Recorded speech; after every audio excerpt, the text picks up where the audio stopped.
പരിശുദ്ധ പിതാവ് ഫ്രാൻസിസ് മാർപ്പാപ്പയുടെ ഏഹ്, ആത്മാവിനെ മിശിഹ നിത്യതയുടെ കവാടങ്ങൾ തുറന്ന് സ്വീകരിക്കും എന്ന ഉറച്ച പ്രത്യാശയോടുകൂടിയാണ് നമ്മൾ ഈ ഒരു ചിന്തയിലായിരിക്കുന്നത്. ആ, നമ്മളൊക്കെ ഫ്രാൻസിസ് മാർപ്പാപ്പയുടെ ജീവിതവുമായി ബന്ധപ്പെട്ട ഒരു പക്ഷേ വളരെ വായിക്കാവുന്ന ഒരു നല്ല പുസ്തകമാണ് പോൾ വല്ലേലി എന്ന് പറയുന്ന ഗ്രന്ഥകാരൻ എഴുതിയ പോപ്പ് ഫ്രാൻസിസ് അൺടയർ ഓഫ് നോട്ട്സ് എന്ന് പറയുന്ന ഒരു ഗ്രന്ഥമുണ്ട്. പോപ്പ് ഫ്രാൻസിസ് കെട്ടുകൾ അഴിക്കുന്ന പോപ്പ് ഫ്രാൻസിസ് എന്ന് വേണം അതിനെ പരിഭാഷപ്പെടുത്താം. അൺടയർ ഓഫ് നോട്ട്സ് എന്നാണ്. ഞാൻ വിചാരിക്കുന്നു കെട്ടുപാടുകൾ നിറഞ്ഞ വല്ലാത്ത സങ്കീർണതകൾ നിറഞ്ഞ നമ്മുടെ ഈ ഒരു കാലഘട്ടത്തിന്റെ മേൽ മുഴങ്ങിക്കേട്ട ഒരു സാന്ത്വന സങ്കീർത്തനമായിട്ടാണ് ഫ്രാൻസിസ് മാർപ്പാപ്പയുടെ ജീവിതത്തെ നമുക്ക് വായിച്ചെടുക്കാൻ പറ്റുന്നത്. ജോർജ് സൂചിപ്പിച്ചതുപോലെ തന്നെ അദ്ദേഹം കരുണയുടെ മനുഷ്യനാണ്. ഞാൻ വിചാരിക്കുന്നു അദ്ദേഹത്തിന്റെ ഉള്ളിലെ അഗാധമായ കരുണ കൊണ്ട് ഒരുപാട് കെട്ടുകൾ അദ്ദേഹം ഈ കാലഘട്ടത്തിന്റെ മേൽ മുറുകിക്കിടന്നത്, അത് മത്സരത്തിന്റെയും വിഭാഗീയതകളുടെയും ഒക്കെ പലതരത്തിലുള്ള കെട്ടുകളെ അദ്ദേഹം അഴിക്കാൻ നിരന്തരം ശ്രമിച്ച മനുഷ്യനാണ്. നമ്മുടെയൊക്കെ മനസ്സിലുണ്ട് ദൈവകരുണയുടെ വർഷം. ഒരുപക്ഷെ ആധുനിക കാലഘട്ടങ്ങളിൽ അങ്ങനെ ഒരു ആചരണം തന്നെ ഫ്രാൻസിസ് മാർപ്പാപ്പയിലൂടെ വിപ്ലവകരമായി തുടങ്ങിയ കാര്യമാണ്. അദ്ദേഹത്തിന്റെ നേതൃസ്ഥാനത്തിന്റെ ശൈലിയുടെ ഒക്കെ തന്നെ ആത്മാവ് കരുണയാണ്. ഒരുപക്ഷെ സുവിശേഷങ്ങളുടെ അന്തസത്തയിൽ മിശിഹായുടെ ജീവിതത്തെ തന്നെ നമ്മൾ വായിക്കുമ്പോൾ കരുണയിൽ നിന്ന് മാറ്റി ഒരു ക്രിസ്തു ഇല്ല. അപ്പോൾ ആ ഒരു കരുണ, നിങ്ങളുടെ സ്വർഗസ്ഥനായ പിതാവ് കരുണയുള്ളവനായിരിക്കുന്ന പോലെ നിങ്ങൾ കരുണയുള്ളവരാകാൻ പറഞ്ഞ മിശിഹായുടെ വാക്കുകളെ ഫ്രാൻസിസ് മാർപ്പാപ്പയുടെ ജീവിതത്തിൽ ഉടനീളമുണ്ട്. അത് സെക്യൂരിറ്റി നിൽക്കുന്ന പാറാവുകാരന് ബ്രേക്ക്ഫാസ്റ്റ് കൊണ്ടുകൊടുക്കുമ്പോഴും യാചകർക്ക് ഭക്ഷണവുമായിട്ട് ചെല്ലുമ്പോഴും അദ്ദേഹത്തിന്റെ ആശ്ലേഷങ്ങളിലുമെല്ലാം ആ ദൈവകരുണയുടെ ഒരു മഹാപ്രവാഹത്തെയാണ് നമ്മൾ കണ്ടുമുട്ടിക്കൊണ്ടേയിരുന്നത്. ഫ്രാൻസിസ് മാർപ്പാപ്പ ഒരു കരുണയുടെ മനുഷ്യനായിരുന്നു, എ മാൻ ഓഫ് കമ്പാഷൻ. അദ്ദേഹം ലോകത്തോട് നിരന്തരം പറഞ്ഞത് കരുണ സ്വീകരിക്കുകയും പങ്കുവയ്ക്കുകയും ചെയ്യേണ്ട ഒരു ഗിഫ്റ്റാണ്, ഒരു ദാനമാണെന്ന് ലോകത്തോട് അദ്ദേഹം നിരന്തരം പറഞ്ഞുകൊണ്ടിരിക്കുകയാണ്. ആ കരുണയുള്ള ഒരു കമ്പാഷനേറ്റ് ആയിട്ടുള്ള ഒരു മനുഷ്യ ഹൃദയത്തിന്റെ തെളിവാണ് അദ്ദേഹം പുലർത്തിയ ചില നിലപാടുകൾ. പാർശ്വവൽക്കരിക്കപ്പെട്ടവരോട്, അരികുകൾ ജീവിക്കുന്ന മനുഷ്യരോട്, കുടിയേറ്റക്കാരോട്, ദുർബലരോടൊക്കെ അദ്ദേഹം പുലർത്തിയ നിലപാടുകൾ ഈ ദൈവകരുണയുടെ ഒരു വലിയ ആവിഷ്കാരമായിരുന്നു. അതുകൊണ്ട് തന്നെ ഫ്രാൻസിസ് മാർപ്പാപ്പയെ വിശേഷിപ്പിക്കാൻ ഏറ്റവും മനസ്സിൽ ആദ്യം വരുന്ന വാക്ക് കരുണയുടെ ഒരു പ്രവാചകൻ എന്നുള്ളതിനപ്പുറം ഉചിതമായൊരു വാക്കില്ല എന്നുള്ളതാണ് എൻ്റെ ഒരു വിലയിരുത്തലിൽ തോന്നുന്നത്. മറ്റൊരു കാര്യം, ഫാദർ ടോം ഒലിക്കരോട്ട്, അദ്ദേഹത്തെക്കുറിച്ച് പറയുമ്പോൾ എപ്പോഴും ഒരു സന്തോഷത്തിൻ്റെ പാപ്പ എന്ന് വേണമെങ്കിൽ നമുക്ക് വിശേഷിപ്പിക്കാൻ സാധിക്കും. ഇപ്പോൾ അദ്ദേഹം ആശുപത്രിയിലായിരുന്ന ആ നീണ്ട കാലയളവിലൊക്കെ അദ്ദേഹത്തെ സന്ദർശിച്ച പലരുടെയും പ്രതികരണം, അദ്ദേഹം തമാശ പറയുന്നു, രോഗാവസ്ഥയിലാണെങ്കിൽ പോലും ക്ഷീണിതനാണെങ്കിലും അദ്ദേഹത്തിൻ്റെ ആ ഒരു ഹ്യൂമർ സെൻസ് ഒരിക്കലും നഷ്ടപ്പെട്ട് പോയിരുന്നില്ല. അപ്പോൾ ഒരു സന്തോഷത്തിൻ്റെ പാപ്പ, ആഹ്ലാദത്തിൻ്റെ പാപ്പ, തൊട്ടടുത്തിരിക്കുന്നവർക്ക് അദ്ദേഹത്തിൻ്റെ ആ ഒരു പോസിറ്റീവ് എനർജി എന്നും അദ്ദേഹം പ്രസരിപ്പിച്ചിരുന്നു. അത് പബ്ലിക് ഓഡിയൻസിൻ്റെ സമയത്തായിക്കോട്ടെ, ലോക രാജ്യങ്ങളിലേക്ക് യാത്ര ചെയ്യുമ്പോഴായിക്കോട്ടെ, ഒരു ആഹ്ലാദത്തിൻ്റെ ഒരു പാപ്പയായിരുന്നില്ലേ, സന്തോഷത്തിൻ്റെ സുവിശേഷം പ്രസരിപ്പിച്ചിരുന്ന ഒരു പരമാചാര്യനായിരുന്നില്ലേ പ്രിയപ്പെട്ട ഫ്രാൻസിസ് മാർപ്പാപ്പ? തീർച്ചയായിട്ടും ജീവിതത്തിന്റെ ഏത് സാഹചര്യം, രോഗക്കിടക്കയിലൊക്കെ ഉടനീളം ഒരു ഹ്യൂമർ സെൻസ് ഉടനീളം മനസ്സിൽ ജീവിതത്തിൽ ഉണ്ടായിരുന്ന ആളാണ്. ഞാൻ ഇപ്പോഴും ഓർക്കാണ്, ഒരിക്കൽ വത്തിക്കാനിലെ ഒരു പൊതു ഓഡിയൻസിനിടയിൽ വെച്ച് മാർപ്പാപ്പ ആ കാലഘട്ടങ്ങളിൽ മുട്ടുവേദന കൊണ്ട് വല്ലാതെ കഷ്ടപ്പെടുന്ന ഒരു കാലഘട്ടമാണ്. അപ്പോൾ വെനസ്വേലയിൽ നിന്നുള്ള, ലാറ്റിൻ അമേരിക്കൻ രാജ്യം വെനസ്വേലയിൽ നിന്നുള്ള ഒരു അച്ഛൻ അദ്ദേഹത്തോട് വിളിച്ചു ചോദിക്കുകയാണ്, പരിശുദ്ധ പിതാവേ, അങ്ങയുടെ മുട്ടുവേദന ഇപ്പോൾ എങ്ങനെയുണ്ട്?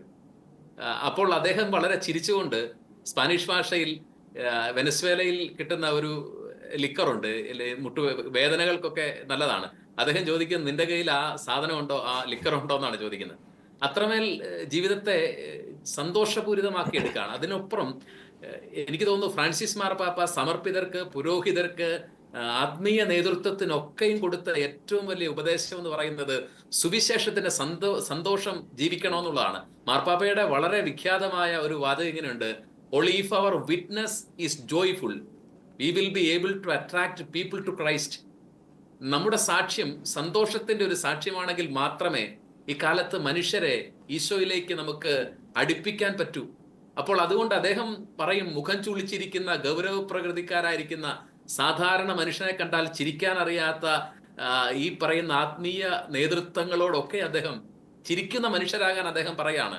പാവപ്പെട്ടവനെ നോക്കി, പ്രതീക്ഷ നഷ്ടപ്പെട്ടവരെ നോക്കി, വിളിമ്പുകളുള്ള മനുഷ്യരെ നോക്കി, നിങ്ങളുടെ ആഠ്യത്വത്തിന്റെയും ആർഭാടത്തിന്റെയും അഹന്തയുടെയും ഒക്കെ ഇരുണ്ട മുഖാവരണങ്ങളെ മാറ്റിവെച്ചിട്ട് ക്രിസ്തുവിന്റെ മുഖത്തുണ്ടായിരുന്ന ലാളിത്യത്തോടും അതേ എളിമയോടും കൂടി സഹജീവികളാണെന്നുള്ള ആദരവോടെ അവരെ നോക്കി ചിരിക്കാൻ ആത്മീയ മനുഷ്യരോട് ഒക്കെയും പറയുകയും, ചിരിക്കാൻ അറിയാത്ത ആത്മീയ മനുഷ്യൻ സുവിശേഷത്തിന്റെ ആനന്ദത്തിന് എതിർസാക്ഷ്യം നൽകുകയാണെന്ന് പറയാനും മാത്രമുള്ള ധൈര്യമുണ്ടായിരുന്നു. അതുകൊണ്ട് തന്നെ ഫ്രാൻസിസ് മാർപ്പാപ്പയുടെ മനോഹരമായ ചില രചനകളുണ്ട്. അത് വിശുദ്ധിയെക്കുറിച്ചുള്ള അദ്ദേഹം എഴുതുന്ന ഒരു അപ്പസ്തോലിക പ്രബോധന രേഖയുടെ പേര് ഗൗദയത്തെ ദസുൽത്താത്തെ, ആനന്ദിച്ചാഹ്ലാദിക്കുവനെന്നാണ്. അപ്പോൾ അതിൽ അദ്ദേഹം പറയുന്നത് വിശുദ്ധിയുടെ ലക്ഷണം എന്താണ്? ഹൃദയം തുളുമ്പുന്ന, മുഖത്ത് കാണുന്ന അപാരമായ പ്രസാദവും ആനന്ദവുമാണ്. അപ്പോൾ ഈ ഇരുണ്ട മുഖവും ചിരിക്കാനറിയാത്ത മുഖവും ഒക്കെ യഥാർത്ഥത്തിൽ ഉള്ളിലെ അശുദ്ധിയുടെയോ കൃപയില്ലായ്മയുടെ തെളിവാണ് എന്ന് ആത്മീയ മനുഷ്യരെ ഒക്കെ നിരന്തരം ഓർപ്പിക്കാനും മാത്രം അദ്ദേഹത്തിനൊരു ധൈര്യമുണ്ടായിരുന്നു. അതുപോലെ തന്നെ അദ്ദേഹം മറ്റൊരു രചന ഈ സുവിശേഷത്തിന്റെ ആനന്ദത്തെ കുറിച്ച് പറയുന്നത് എവങ്കേലി ഗൗദിയും, സുവിശേഷത്തിന്റെ ആനന്ദം എന്ന് പറയുന്ന ഒരു രചന. എന്ന് പറഞ്ഞാൽ ഈ ക്രൈസ്തവ വിശ്വാസം, Christian faith is not a gloomy religion, ഇതൊരു മ്ലാനമായ മതമോ അനുഷ്ഠാനമോ അല്ല, മറിച്ച് ഇത് ആനന്ദത്തിന്റെ ഒരു വഴിയാണെന്ന് ലോകത്തോട് നിരന്തരം പറഞ്ഞ, ചിരിക്കാൻ പറഞ്ഞ ഒരു ഒരു വ്യക്തിത്വമായിട്ടാണ് നമുക്ക് ഫ്രാൻസിസ് മാർപ്പാപ്പയെ തിരിച്ചറിയാൻ പറ്റുന്നത്. അദ്ദേഹം അസീസിലെ ഫ്രാൻസിസിനെ കണക്ക് പ്രകൃതിയെ നോക്കി, ചുറ്റുപാടുകളെ നോക്കി, ഉള്ളിലെ അഗാധമായ ആനന്ദത്തോടെ സ്നേഹത്തോടെ പുഞ്ചിരിച്ച മനുഷ്യനായിരുന്നു എന്നുള്ളതാണ്. ഓക്കെ, ഞാൻ തിരിച്ചു വരാം. ഫാദർ ടോം മുലിക്കരോയുടെ ഒരു പ്രത്യേക ഒരു അപ്ഡേഷൻ പ്രേക്ഷകരെ അറിയിക്കേണ്ടതായിട്ടുണ്ട്. ഇന്ന് റോമിലെ പ്രാദേശിക സമയം രാത്രി 7:30 ഫ്രാൻസിസ് മാർപ്പാപ്പയുടെ ആ ഒരു ആത്മാവിന് വേണ്ടി പ്രത്യേകം പ്രാർത്ഥിച്ചുകൊണ്ട് പ്രത്യേക ജപമാല പ്രാർത്ഥന വത്തിക്കാൻ ചത്തുരത്തിൽ നടക്കുന്നുണ്ട്. കാർഡിനൽ മൗരോ ഗംബേട്ടി ആയിരിക്കും ആ ഒരു ജപമാല പ്രാർത്ഥനയ്ക്ക് നേതൃത്വം നൽകുക എന്ന പ്രധാനപ്പെട്ട ഒരു അപ്ഡേഷൻ വത്തിക്കാനെന്ന് അല്പം മുമ്പ് നമുക്ക് ലഭിക്കുകയുണ്ടായി. ഞാൻ വീണ്ടും ഫാദർ ടോം മുലിക്കരോട്ടിലേക്ക് വരികയാണ്. ഫ്രാൻസിസ് മാർപ്പാപ്പയെ കുറിച്ച് ചിന്തിക്കുമ്പോൾ ഫാദർ ടോം മുലിക്കരോട്, ഈ യാത്രകളുടെ ഒരു പാപ്പ എന്ന് വേണമെങ്കിൽ നമുക്ക് വിശേഷിപ്പിക്കാം. ജോൺ പോൾ രണ്ടാമൻ മാർപ്പാപ്പ നിരവധി രാജ്യങ്ങളിലേക്ക് അദ്ദേഹം യാത്ര ചെയ്തു. അതുപോലെ തന്നെ ഫ്രാൻസിസ് മാർപ്പാപ്പയും പല രാജ്യങ്ങളിലേക്കും അദ്ദേഹം യാത്ര ചെയ്തു.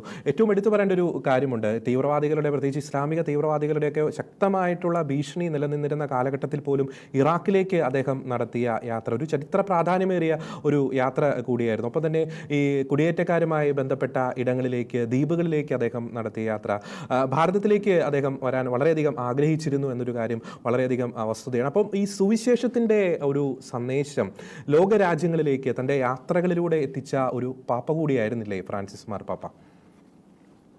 തീർച്ചയായിട്ടും.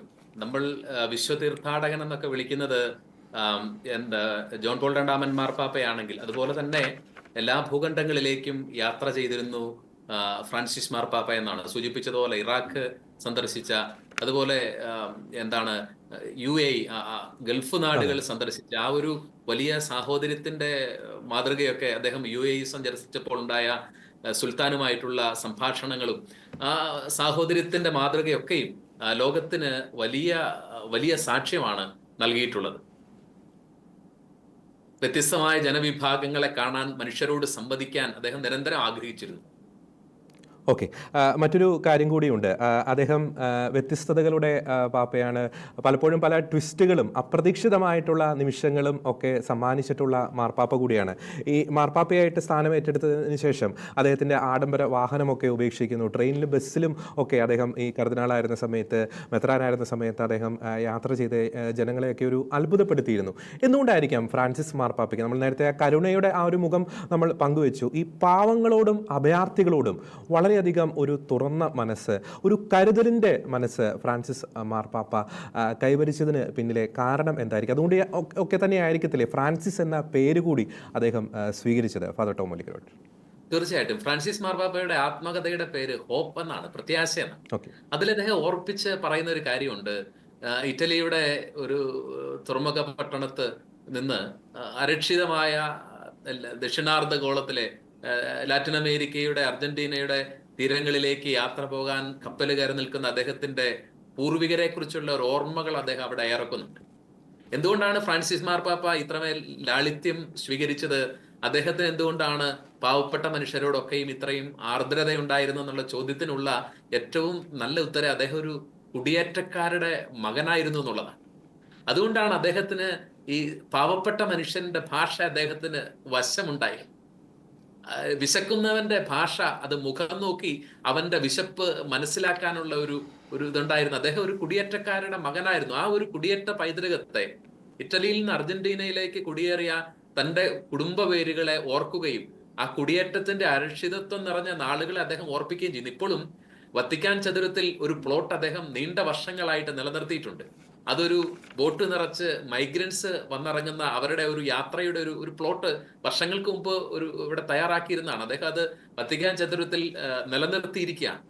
അപ്പോൾ അതുപോലെ തന്നെ ബുവനസ് ഐറസിന്റെ ആർച്ച് ബിഷപ്പായി 1998 അദ്ദേഹം തെരഞ്ഞെടുക്കുന്ന ആ ഒരു കാലം മുതൽ സ്വന്തമായിട്ട് ഭക്ഷണം ഉണ്ടാക്കി, സ്വന്തം ക്ലീനിങ്ങുകൾ നടത്തി, ലൈൻ ബസ്സിൽ യാത്ര ചെയ്യുന്ന, ഒരുപക്ഷെ ഒരു കാലഘട്ടത്തിലെ ആത്മീയ നേതാക്കന്മാർക്ക് ചിന്തിക്കാൻ പറ്റാത്ത ഒരു പുതിയ മാതൃക അദ്ദേഹം കാണിച്ചു കൊടുക്കാൻ. അത് പത്രോസിന്റെ പിൻഗാമിയായി തെരഞ്ഞെടുക്കപ്പെട്ട ശേഷവും വത്തിക്കാൻ പാലസിൽ നിന്ന് മാറി സാന്താ മാർത്ത എന്ന് പറയുന്ന ഒരു ഹോട്ടലിലെ ഒരു സാധാരണ മുറിയിൽ അദ്ദേഹം താമസിക്കുമ്പോഴും ആ ഒരു ലാളിത്യം ഞാനിപ്പോഴും അനേക തവണ കണ്ടിട്ടുള്ള 2013 മുതൽ 20 വരെയുള്ള കാലത്ത്, റോമിലെ പഠനകാലത്ത് അനേക തവണ കണ്ടിട്ടുള്ള ഒരു കാഴ്ചയാണ്. മാർപ്പാപ്പയുടെ യാത്ര അപ്രതീക്ഷിതമായി ബസ് കാത്ത് വഴിയിൽ നിൽക്കുമ്പോഴൊക്കെ കാണുന്ന ഒരു കാഴ്ചയാണ്. മാർപ്പാപ്പ പോകുന്നത് ഫിയറ്റിന്റെ ഒരു പഴയ വാഹനത്തിൽ, വളരെ ഒരു 5 സീറ്റർ വാഹനത്തിന്റെ പിറകിലിരുന്ന് ഏറ്റവും ചെറിയ ഒരു വാഹനത്തിൽ യാത്ര ചെയ്യാണ്. ഈ കാലത്ത് ലോക നേതാക്കന്മാര് നമ്മൾ ചിന്തിക്കണം, 130 കോടി കത്തോലിക്കരുടെ ആത്മീയ ആചാര്യനാണ്. നമ്മുടെയൊക്കെ കേരളത്തിലെ മന്ത്രിമാരുടെ വാഹന വ്യൂഹങ്ങളൊന്ന് ചിന്തിച്ചു നോക്കൂ. അപ്പോൾ അവിടെയാണ് അദ്ദേഹം കാണിച്ചു തരുന്ന ഏറ്റവും ലളിതമായ ഫിയറ്റിന്റെ ഒരു പഴയ വണ്ടിയിൽ യാത്ര ചെയ്യുന്നത് വഴി ലോകത്തോട് കാണിച്ചു കൊടുക്കാണ്. പ്രത്യേകിച്ച് ക്രൈസ്തവ ആധ്യാത്മിക മേഖലയിൽ അദ്ദേഹം ഒരു പുതിയ പാഠം കൊടുക്കുകയാണ്. ഈ കാലത്ത് സഭ നഗ്നയായി പോയത് അത്യാഡംബരങ്ങൾ കൊണ്ടും അതുപോലെ തന്നെ സമ്പന്നതയുടെ ശോഭ കൊണ്ടും ഒക്കെ സഭ ഇന്ന് നഗ്നയായിട്ട് വിവസ്ത്രയായിട്ട് നിൽക്കുമ്പോൾ ദരിദ്രന്റെ അങ്കികൾക്കും ലാളിത്യത്തിന്റെ ശൈലികൾക്കും മാത്രമേ സഭാഗാത്രത്തിന് അതി ഭൗതികത കൊണ്ടും അത്യാഡംബരങ്ങളും ഉണ്ടായിപ്പോയ ഈ ഒരു നഗ്നതയെ മറയ്ക്കാൻ പറ്റൂ. അതുകൊണ്ട് ലാളിത്യത്തിന്റെ ഉടയാടകളെ സ്നേഹിക്കാൻ അദ്ദേഹം നിരന്തരം പഠിപ്പിച്ചു. അസീസിലെ ഫ്രാൻസിസിന്റെ പേര് സ്വീകരിച്ചപ്പോൾ ഒരുപക്ഷെ സഭാചരിത്രത്തിൽ ഇരുണ്ട കാലം എന്നറിയപ്പെടുന്ന മധ്യകാലഘട്ടത്തെ പ്രകാശിപ്പിച്ച ഒരു വ്യക്തിത്വം ഫ്രാൻസിസിന്റെതാണ്. അതിന് അദ്ദേഹം കണ്ടെടുത്തത് ദാരിദ്ര്യത്തെ വധുവായി സ്വീകരിക്കുക എന്നുള്ള ഒരു വിപ്ലവകരമായ ചിന്തയാണെങ്കിൽ 21ാം നൂറ്റാണ്ടിനെ ഫ്രാൻസിസ് മാർപ്പാപ്പ നിശ്ചയമായിട്ടും പ്രകാശിപ്പിച്ചിട്ടുണ്ട്. അദ്ദേഹത്തിന്റെ ഉള്ളിലെ അഗാധമായ ലാളിത്യവും അതുപോലെ എളിമയും കൊണ്ടും ഒരു പുതിയ അങ്ങനെ ആ ഒരു സുവിശേഷ മൂല്യത്തിന്റെ മാതൃക വർത്തമാനകാലത്തിലെ എല്ലാ ആത്മീയ നേതൃത്വങ്ങൾക്കും നൽകിക്കൊണ്ട്. പക്ഷേ സങ്കടം, അദ്ദേഹം ഇങ്ങനെ നിരന്തരം ലാളിത്യത്തിന്റെ ജീവിത മാതൃക കണ്ടിട്ട് നമ്മൾ എത്രമേൽ അതിൽ നിന്ന് പഠിച്ചു എന്നുള്ളത് മാത്രമാണ് സങ്കടകരമായിട്ട് നമുക്ക് മുമ്പിൽ നിൽക്കുന്ന ഒരു കാര്യം. ഓക്കെ, മറ്റൊരു പ്രധാനപ്പെട്ട കാര്യം കൂടി നാം ചിന്തിക്കുമ്പോൾ ഫാദർ ടോം ഒലിക്കരോട് നമ്മൾ പറഞ്ഞു, പാവങ്ങളോട് കരുതലുള്ള പാപ്പ, കരുണയുടെ മുഖമുള്ള പാപ്പ, ഏവരെയും സ്നേഹിച്ചിരുന്ന കരുതിയിരുന്ന പാപ്പ. അതൊരു വശം. പക്ഷേ മറുവശത്ത് നാം ചിന്തിച്ചു നോക്കുമ്പോൾ ഈ അച്ചടക്കത്തിൻ്റെ കാര്യത്തിൽ, അനുസരണത്തിൻ്റെ കാര്യത്തിൽ അതിൽ യാതൊരു വിട്ടുവീഴ്ചയും അദ്ദേഹം സ്വീകരിച്ചിരുന്നില്ല. കൃത്യമായിട്ടുള്ള നിലപാടുകൾ എടുത്തു. റോമൻ കൂരിയെ തന്നെ, അല്ലെങ്കിൽ അവിടുത്തെ ഒരു അഡ്മിനിസ്ട്രേഷനെ തന്നെ ഒരു വിപ്ലവാത്മകരമായിട്ടുള്ള ഒരു മാറ്റത്തിലേക്ക് അദ്ദേഹം നയിച്ചു. സാമ്പത്തികമായിട്ടുള്ള അച്ചടക്കം, ക്രമക്കേട് കാണിക്കുന്നവരെ കൃത്യമായിട്ടുള്ള അച്ചടക്ക നടപടികളിലേക്ക് വിധേയമാക്കുന്നു. അപ്പോൾ ഒരു കരുണയുടെ മുഖമുണ്ട്, ഒപ്പം തന്നെ ഒരു നീതിയുടെ ഒരു മുഖം കൂടിയുണ്ട്. അതും വളരെ എടുത്തു പറയേണ്ട ഒരു ക്യാരക്ടറിലെ അല്ലെങ്കിൽ ആ ഒരു വ്യക്തിത്വത്തിലെ ഒരു സ്വഭാവ സവിശേഷത തന്നെയല്ലേ ഫാദർ ടോം ഒലിക്കരോട്? തീർച്ചയായിട്ടും ഫ്രാൻസിസ് മാർപ്പാപ്പയുടെ സഭാ ദർശനത്തെ ഒരുപക്ഷെ മറ്റ് മാർപ്പാപ്പമാരിൽ നിന്നൊക്കെ അദ്ദേഹത്തെ വ്യത്യസ്തമാക്കുന്ന ഒരു ദർശനമുണ്ട്.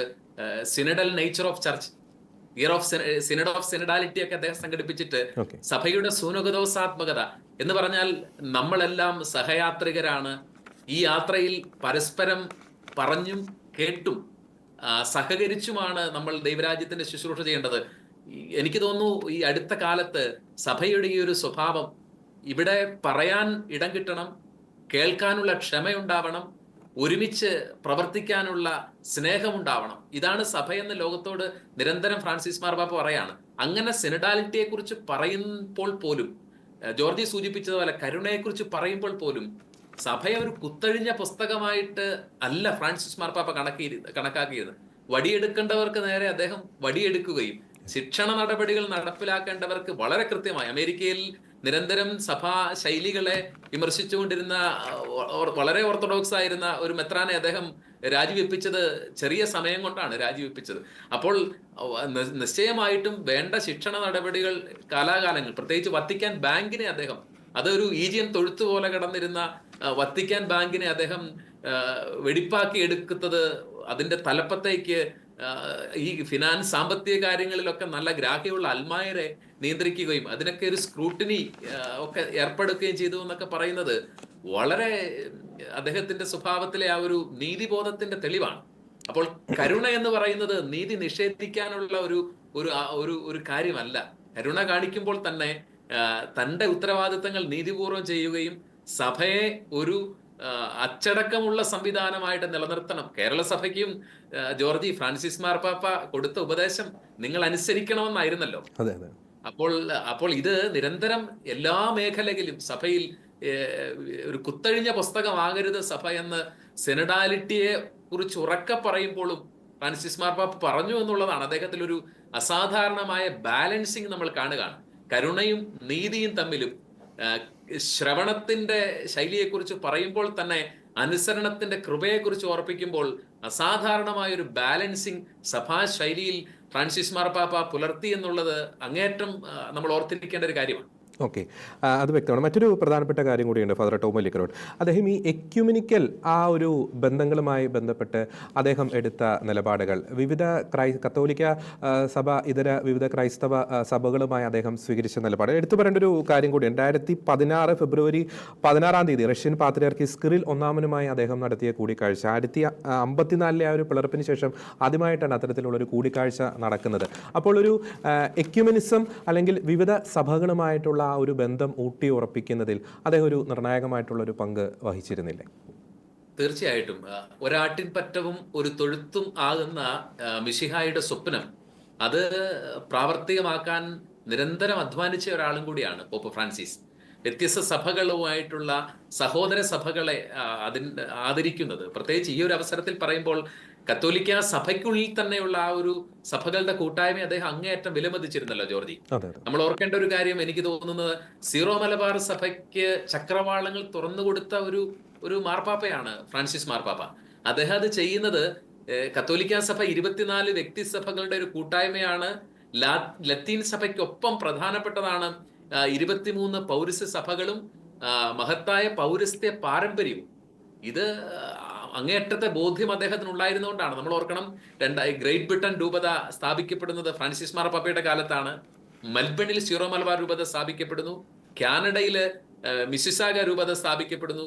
ഇനി ഗൾഫിലേക്കൊക്കെ ആണെങ്കിൽ പോലും അവിടെ ഉണ്ടായിരുന്ന പ്രാദേശിക എതിർപ്പുകൾക്കൊക്കെ അപ്പുറം സീറോ മലബാർ സഭയ്ക്ക് കടന്നു ചെല്ലാൻ പറ്റുന്ന രീതിയിൽ അദ്ദേഹം വാതായനങ്ങൾ തുറക്കാനുള്ള ശ്രമങ്ങൾ നടത്തിയിരുന്നു. ഇതിനേക്കാളൊക്കെ ഉപരി പൗരസ്ത്യ സഭകളുടെ ആത്മാവിനെ അങ്ങേയറ്റം സ്നേഹിച്ചിരുന്ന കാർഡിനൽ ക്ലൗദിയോ ഗുജറോത്തിയോ ഒക്കെ പൗരസ്ത്യ തിരുസംഘത്തിന്റെ തലവനായിട്ട് അദ്ദേഹം നിയമിക്കുന്നു. അപ്പോൾ ഇതെല്ലാം കാണിക്കുന്നത് വിശാലമായ ലത്തീൻ സഭയ്ക്കൊപ്പം പൗരസ്ത്യ സഭകളുടെ പാരമ്പര്യം തനിമ സംരക്ഷിക്കപ്പെടണം. കത്തോലിക്ക കൂട്ടായ്മയ്ക്ക് വെളിയിൽ നിൽക്കുന്ന ഓർത്തഡോക്സ് സഭകൾ, ഇതര പ്രൊട്ടസ്റ്റന്റ് സഭകൾ, ഇവരോടൊക്കെ ഒരു ആശയവിനിമയം നടത്തുകയും നസറായന ഈശോയുടെ സ്വപ്നം അത് പൂർത്തീകരിക്കപ്പെടേണ്ട ഒരു സ്വപ്നമാണ്. ഒരാട്ടിൻപറ്റവും ഒരു ഇടയനും. സഭകൾ തമ്മിലുള്ള ഐക്യം, വിശ്വാസത്തിന്റെ ഐക്യം, ഒരു സാഹോദര്യത്തിന്റെ ഐക്യം, ഇതിനെക്കുറിച്ച് ഒരു സഭാ സ്നേഹിക്ക് മാത്രമേ അങ്ങനെ ഒരുമിച്ച് നടക്കുന്നതിനെ കുറിച്ച് ചിന്തിക്കാൻ പറ്റൂ. സൂനകദോസാത്മകത എന്ന് പറയുമ്പോൾ അത് സഭകൾ ചേർന്ന് നടക്കുന്നതും കൂടെ അവരെ സഭയ്ക്കുള്ളിൽ, കത്തോലിക്ക സഭയ്ക്കുള്ളിലെ സഹയാത്രയ്ക്കൊപ്പം ക്രൈസ്തവ സഭകളുടെ ഒരുമിച്ചുള്ള നടപ്പ് കൂടി അതിൽ അർത്ഥമാക്കുന്നുണ്ട്. അങ്ങനെ ഒരുമിച്ച് ഒരേ മാർഗത്തിൽ ഒരേ വിശ്വാസം ഏറ്റുപറഞ്ഞുകൊണ്ട് പരസ്പരം കേട്ടും പറഞ്ഞും നടക്കേണ്ടവരാണ് ലോകമെങ്ങുമുള്ള ക്രൈസ്തവർ എന്ന് വിശ്വസിച്ചിരുന്ന, അത് പ്രാവർത്തികമാക്കിയിരുന്നു എന്നുള്ളതാണ് ഫ്രാൻസിസ് മാർപ്പാപ്പയുടെ എക്കുമെനിക്കൽ നേച്ചറിന്റെ ഏറ്റവും പ്രത്യേകതയായിട്ട് നമുക്ക് പറയാൻ കഴിയും.